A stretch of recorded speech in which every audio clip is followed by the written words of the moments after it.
Belapur CBD Khopoli या नवी मुंबई महानगरपालिका परिवहन विभागाच्या गाडीने मुंबई पुणे जुन्या महामार्गावर कलोते हद्दीत असलेल्या बापदेव मंदिराच्या पुढे मोकाट जनावरांना ठोकर मारण्याचे महापातक केले। चालकाला मौन गायत्री म्हणजेच गाई गुरे दिसली नाहीत काय? तो कोणत्या तंद्रीत होता असा सवाल लोकांचा आहे। मुंबई पुणे जुन्या महामार्गावर बेलापूर सीबीडी खोपोली या नवी मुंबई महानगरपालिका परिवहन विभागाच्या MH43 PP 8158 या गाडीने बुधवार दिनांक 4 सप्टेंबर रोजी मुंबई पुणे जुन्या महामार्गावर कलोते हद्दीत असलेल्या बापदेव मंदिराच्या पुढे मोकाट जनावरांना ठोकर मारली। काही जनावरे रस्ता ओलांडत होती तर काही जनावरे रस्त्यावर बसून होती। अपघातानंतर जनावरे सैरभैर झाली। एक बैल गंभीर जखमी झाला असून गायीचा पाय मोडलाय। जखमी जनावरांना जेसीबीच्या मदतीने दवाखान्यात नेण्यात आले। हनीफ करजीकर व गोरक्षक किशोर ओसवाल यांनी मदतकार्य केले। अपघातग्रस्त टीमचे गुरुनाथ साटलेकर हेही घटनास्थळी दाखल झाले होते।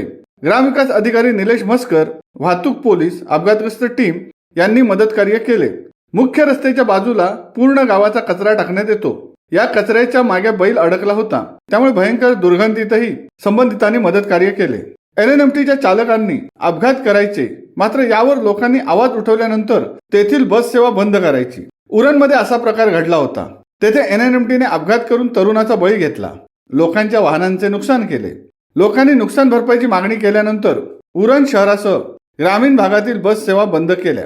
याआधी LNMTने उरणमधून तिकीट विक्रीच्या माध्यमातून करोडोंचा महसूल गोळा केला होता, मात्र त्यानंतर उरणकरांना वाऱ्यावर सोडण्यात आले। पण उरणकर LNMT समोर झुकले नाहीत। गाड्या बंद तर बंद, LNMT गेली उडत अशी भूमिका उरणकरांनी घेतली। ही भूमिका आज तागायत कायम आहे। LNMT प्रशासनाला पैशाची गरज असल्याने ते आपली नवी मुंबईची हद्द सोडून इतर हद्दीत गाड्या चालवत आहेत। त्यामुळे LNMTने प्रवाशांशी सौजन्याचे धोरण अवलंबणे गरजेचे आहे। LNMT पास सुविधा आपल्याच नवी मुंबई हद्दीतील लोकांना सवलतीने देते। हद्दीबाहेरील लोकांना सवलतीचे पास दिले जात नाहीत। हद्दीबाहेरील लोकांकडून फक्त पैसा ओरपला जातो। या सर्व बाबींचा उहापोह करण्याचे कारण म्हणजे आताही LNMTच्या गाडीने मोठा अपघात केलाय, मात्र या अपघातात सापडलेत मुकी जनावरे। त्यामुळे या अपघाताविरोधात आवाज उठवायचा की नाही, नाहीतर उद्या आवाज उठवला म्हणून उन्मत्त LNMT प्रशासनाकडून खोपोली बस सेवा बंद व्हायची, हे लोकांच्या मनातील प्रश्न आहेत।